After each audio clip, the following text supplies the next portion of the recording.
बगंदर fistula है दोस्तों ऐसी बीमारी है जो कभी कभी कुछ कुछ लोगों को बार बार भी हो सकती है।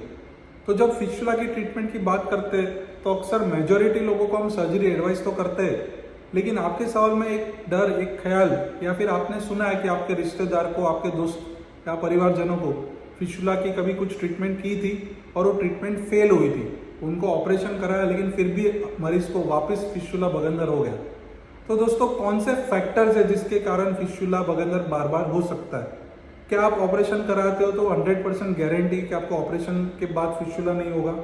तो दोस्तों ये कुछ इंपॉर्टेंट कंसर्न्स या फिर ओपीडी में कुछ क्वेश्चंस के आंसर्स जो काफ़ी सारे पेशेंट्स या मरीज हमसे उम्मीद करते हैं कि इसका क्या सही जवाब है, इसके बारे में यूजफुल इन्फॉर्मेशन और चर्चा का आज विषय है। मेरा नाम है डॉक्टर चिंतन बी पटेल। मैं पाइल्स, बवासीर, फिस्टुला और फिशर का स्पेशलिस्ट डॉक्टर हूँ।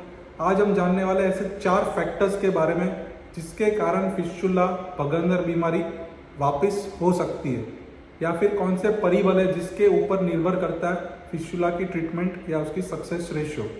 तो दोस्तों जब हम फिस्टुला बगंदर की बात करते हैं तो सबसे इम्पॉर्टेंट फैक्टर जो काम करता है कि आपको ऑपरेशन के बाद वापस होगा कि नहीं, वो है टाइप ऑफ फिस्टुला। यदि आपका बगंदर छोटा है, शॉर्ट है, लो लेवल है तो वापस होने के चांस एकदम कम रहते हैं। तो ये कैसे पता चलेगा? ये पता चलेगा क्लिनिकल एग्जामिनेशन पे, यानी आपके सर्जन आपको चेक करेंगे और आपको बताएंगे कि सिंपल फिस्टुला है या कॉम्प्लेक्स फिस्टुला है। कॉम्प्लेक्स फिस्टुला यानी पेचीदा फिस्टुला, यानी थोड़ा सा कॉम्प्लिकेटेड सिचुएशन है जिसमें हम बात कर रहे हैं 1 या 2 रास्ते, लंबे रास्ते, ओके, स्फिंक्टर को क्रॉस कर रहे हैं, रिंग को क्रॉस कर रहे हैं। तो ऐसे केसेस में फिस्टुला ऑपरेशन के बाद भी वापस होने के चांसेस थोड़े से ज़्यादा रहते हैं। सेकेंड जो फैक्टर है वो है टाइप ऑफ सर्जरी, यानी कुछ कुछ सर्जरीज में हम फिस्टुला को बांधते हैं, कुछ कुछ सर्जरी में फिस्टुला को जलाते हैं, कुछ कुछ सर्जरी में हम उसको उखाड़ देते हैं। तो जब भी हम फिस्टुला को पूरा उखाड़ रहे हैं, खास करके जब सिंपल लो लेवल फिस्टुला है, तो फिस्टुलाटोमी, फिस्टुलेक्टमी, ये जो सर्जिकल ट्रीटमेंट प्रोसीजर इसमें वापस होने के चांसेस कम से कम है। लेकिन यदि कॉम्प्लेक्स फिस्टुला है या पेचीदा फिस्टुला है तो फिर आपके सर्जन आपको चेक करने के बाद बेटर गाइड कर पाएंगे कि कौन सा फिस्टुला सर्जरी आपके लिए रिक्वायर्ड है। थर्ड जो फैक्टर है जिस पे निर्भर करता है कि आपको फिस्टुला वापस होगा कि नहीं, वो है आपके सर्जन की कॉम्पिटेंसी, उसकी नॉलेज और उसकी सर्जिकल स्किल्स।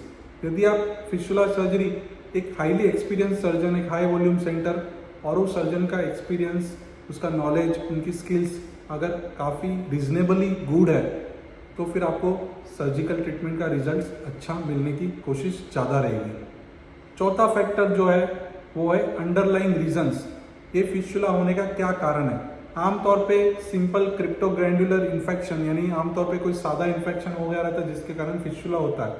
लेकिन कभी कभी कुछ प्रतिशत, वो बहुत ही मामूली प्रतिशत केसेस में उसका कारण रहता है ट्यूबरक्लोसिस या क्रोन्स डिजीज, जिसके कारण आपको फिस्टुला बार बार हो सकता है। तो ऐसे ये 4 फैक्टर्स थे जिस पे निर्भर करता है कि आपको फिस्टुला बगंदर की बीमारी वापस होगी कि नहीं। उम्मीद करता हूँ कि आपको हमारा वीडियो पसंद आया है। यदि आपको फिस्टुला ट्रीटमेंट कराते हो तो ऑपरेशन के बाद वापस होगा कि नहीं, इसका हमने आपको सही इन्फॉर्मेशन और ज्ञान आपको दिया है। वीडियो को लाइक, शेयर, सब्सक्राइब जरूर कीजिए। यदि आपको फिस्टुला की ट्रीटमेंट है तो आप क्या ट्रीटमेंट फॉलो कर रहे हैं? आपने ऑपरेशन कराया? अगर नहीं कराया तो क्यों नहीं कराया, और अगर कराया तो आपका कैसा एक्सपीरियंस रहा है? ज़रूर कमेंट सेक्शन में टाइप कीजिए। धन्यवाद।